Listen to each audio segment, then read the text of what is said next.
Hello and welcome to another episode of ViTAC University. You've bought the best kit on the market. Now let's make sure that you know how to use it. Here we go. Let's go.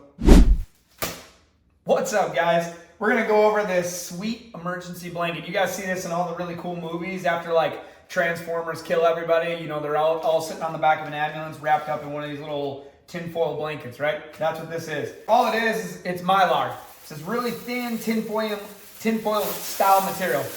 You can hear it, right? So all this is all you're gonna do is wrap yourself up in it. So if Lindsay's my guy, I'm gonna just wrap him up. Super cold. Yeah.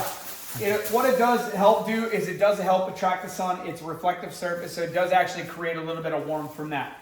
Guys, this isn't that great of an effective hypothermia system. You need to have sleeping bags and a whole bunch of other stuff, probably me and him laying together in this blanket to be more effective than this. All right, but ultimately it does help prevent the wind from hitting you.